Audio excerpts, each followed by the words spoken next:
And there's a very interesting report. Also, there's shelling reported as stanky. And I was like thinking, what the hell is this stanky? I was looking for a long time. Clearly, it's stinky.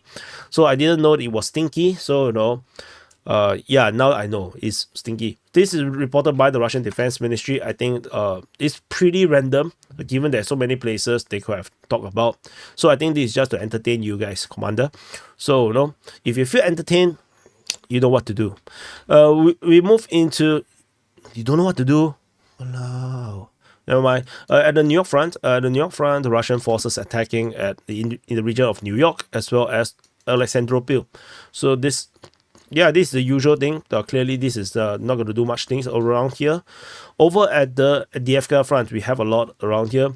In the northern flank of the Avdiivka front, Russian forces are attacking towards Kalinove. They are attacking towards in the direction of Vozvizenka and in the direction towards Timofeyevka. Fighting is reported at Novo-Alexandrivka, and with the Russians capturing more than half of the settlement right now. And Russians are also attacking towards Progress, Yekhanivka, as well as Sokil. There's this geolocation. Did I forgot to map something? Okay, I don't want to redraw the anyway. Anyway, we just talk about this first. So you can see that this massive expansion of Russian control in this area here, particularly in this Novo-Alexandrivka region. This is probably the main push of the Russian advance in this area here, as the flank is continuing to just flower up to hold and engage the Ukrainian forces, while the center continue to push through. This is probably the break. You probably have seen this animation of this, how the breakthrough goes through, right? And with the forces continue to guard the flanks. So this is probably something that we are seeing right now. So anyway, let me look at this geolocation. Is it Ukrainian or Russian? Fighting located. This is a line of contact. So yeah. So by Deep State UA. So this is actually a Russian geolocation. Give me a second. Let me update this. So yeah. So I've added this capture based on the geolocation by Deep State UA. So this is actually close to Lozovatske. Actually, I should put this as Lozovatske.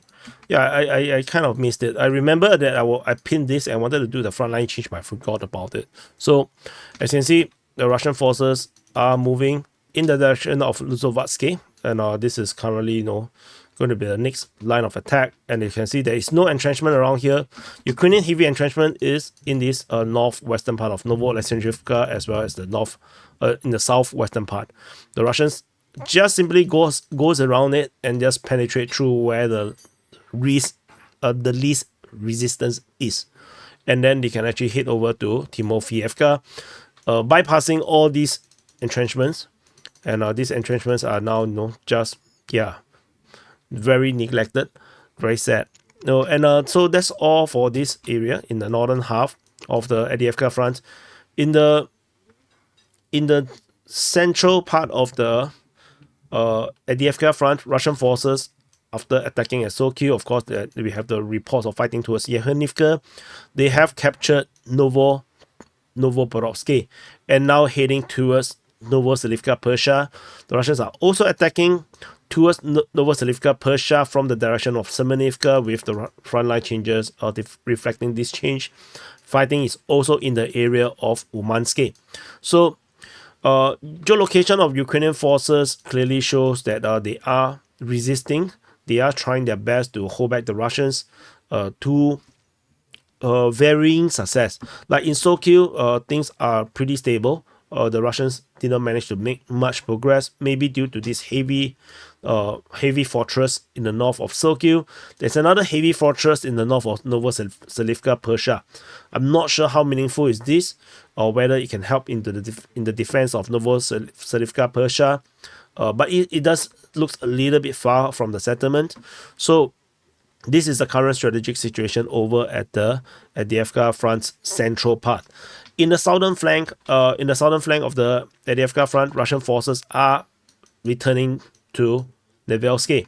So Novopokrosky is now starting to have heavy fighting again. Netelove was reportedly some actions was reported here, and the Russians are still trying to push towards Kharkivka. Ukrainian forces geolocated in the northwestern part of Netelove, so showing the presence around there.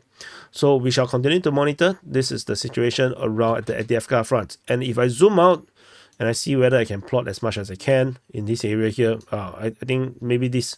So Kalinove, so towards the Timofeyevka, Novoalexandrivka, Progress, Yekhanivka, Sokyu, Novopokroskke, west of Semenivka, Umansky, Netelove, Kharkivka, and Novopokroskke, I can't put it in. As you can see, the Russians are pushing literally almost everywhere on the Avdiivka front.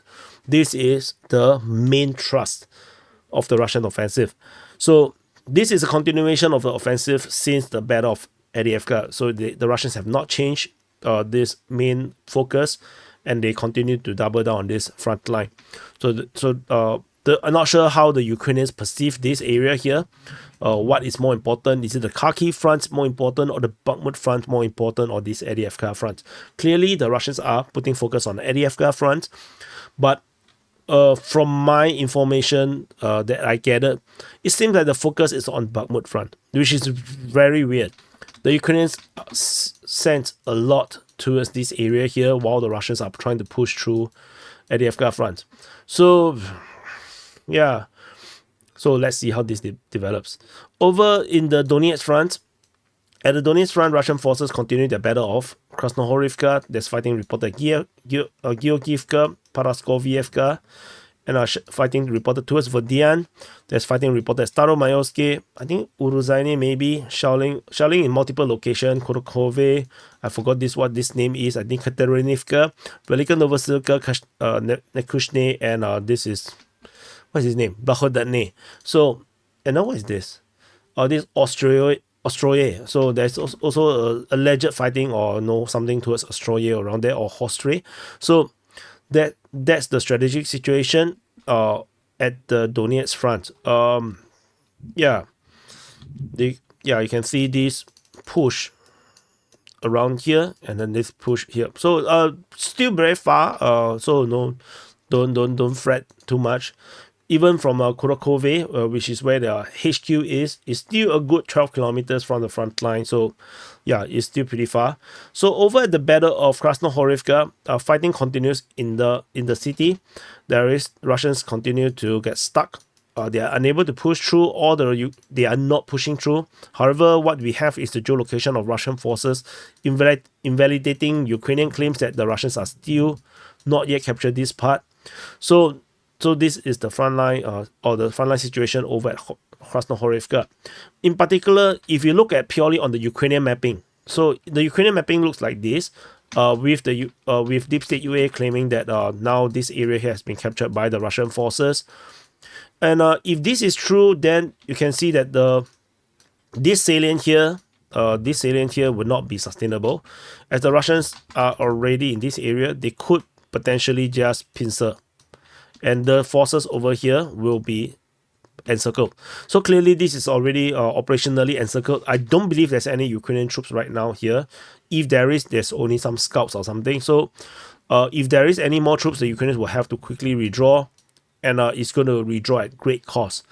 But we shall see how this develops. According to the Russians, this is not even reality. According to the Russians, the front line looks like this. the Russian front line looks like this.